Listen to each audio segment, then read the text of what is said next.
Hello, Read 516, and welcome to week 2. Hopefully, you all had a great first week in the course and are starting to formulate your attitudes, ideas, beliefs, values around the popular topic of assessment because it's very important to have that solidified because it does really have a significant impact on your practice.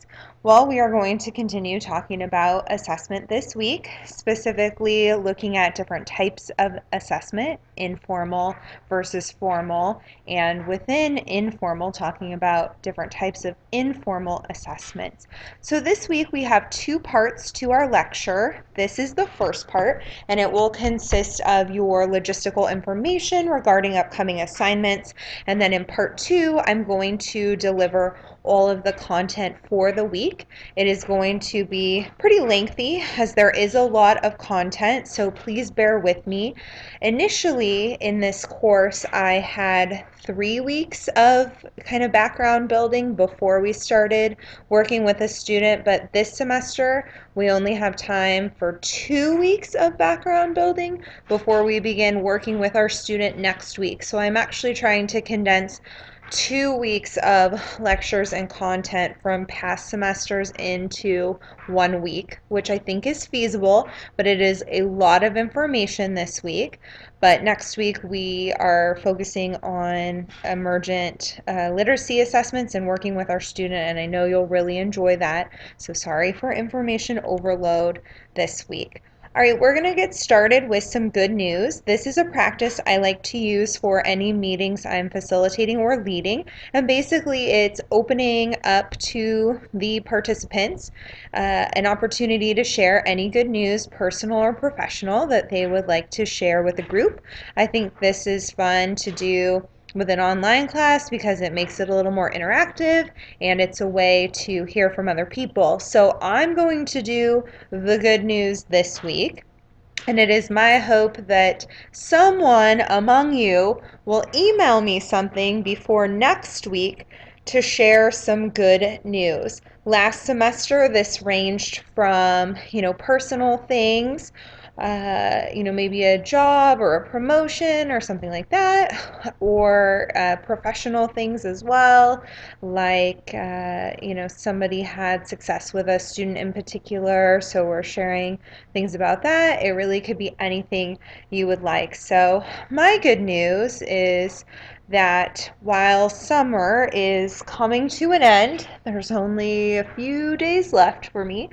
My husband and I are making the most of it, and we just got back from a trip up north, which is what a lot of Michiganders call going up to the Upper Peninsula, the UP, and we went to Sleeping Bear Dunes and Traverse City, and it's just beautiful up there. So we had a great little trip. That is my good news. Please email me your good news. A couple of items for housekeeping in the form of reminders.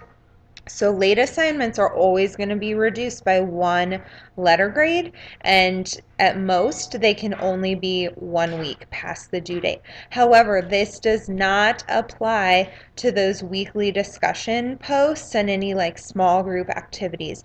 Those I score and post grades as immediately as possible, and thus there's no going back to participate in the discussion. You get your 1 week to do so, and after that, it's closed. So I also wanted to make sure everybody knew, although this shouldn't be applying to you, the last day to drop a course without a W is September 9th. So please make note of that. And your fieldwork requirement is due September 6th. So I'm going to talk about that more in a minute.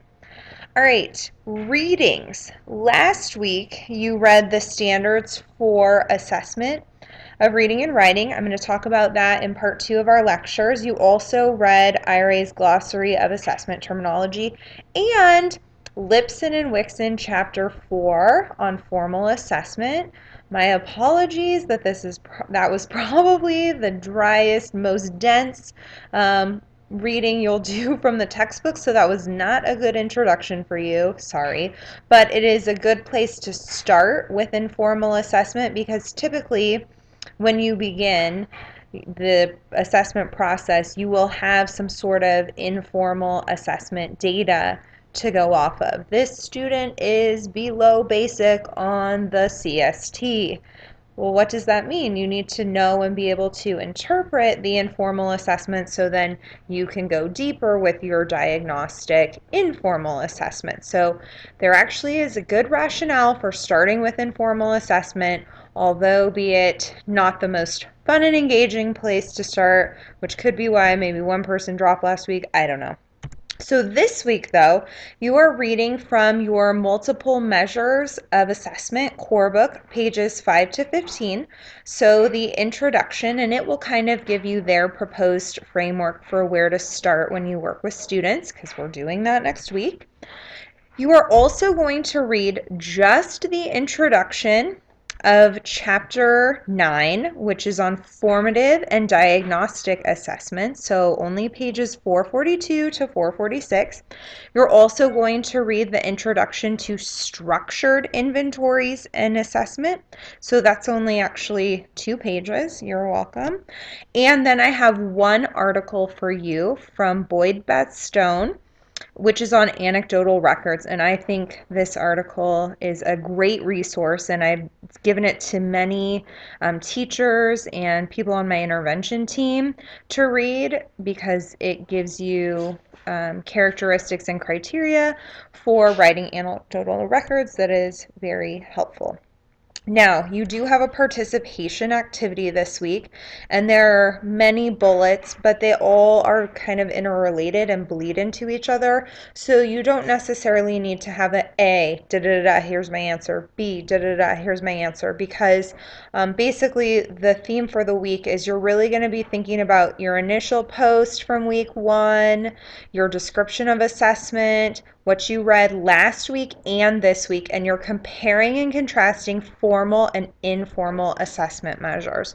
So things to think about this week is, what is the difference between formal and informal assessment? What is the role of formal and informal assessment in the assessment process? So it's definitely important to have both, but what is the role of each?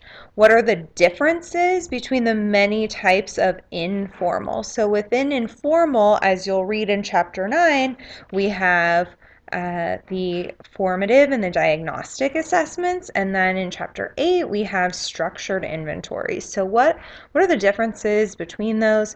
What are benefits of formal and informal? What are limitations of formal and informal? And then how do those standards that you read about last week apply to formal and informal? So within your post, as you compare and contrast both types of assessments, you should be answering these questions. But for instance, when you talk about the role, that might also talk about what the benefits are, if that makes sense. So you don't necessarily need to delineate an answer for each of those. All right, the field work requirement is a big task to make sure you get done this week. So there is the practicum policy in the assignments section of Titanium, and then there are some forms in that section as well. Also, week 1 is where you need to submit it. But in order to begin working with a student next week, you need to have the proper documentation submitted online by September 6th. So you have 2 options to meet the fieldwork requirement. If you are credentialed, you need your teaching certification or live scan and the parent permission form. If you are not credentialed, you just need to make sure you are using the correct permission form, and that is the one that says on the top, permission form for non-credentialed clinicians. So please make sure you are using the appropriate form and you're getting it posted to the week 1 block by September 6th. I actually saw that maybe 5 or 6 of you have already done it, and week 1 isn't even over yet, so that's awesome. Assignments due this week. Again, please watch all of the lectures. I know part 2 is going to be a lengthy beast, but it does have all of the important background you need on these different types of assessment that's going to help you have a better understanding and formulate your discussion posts. So also complete the readings, do your participation activity, discussion forum, find a student, get the fieldwork requirement in, everything by September 6th. All right, I'm going to go ahead and stop this lecture and get going on part 2, where I'm going to be talking about assessment, giving an overview, and then breaking down and talking about the different types of assessment and your readings from last week and this week.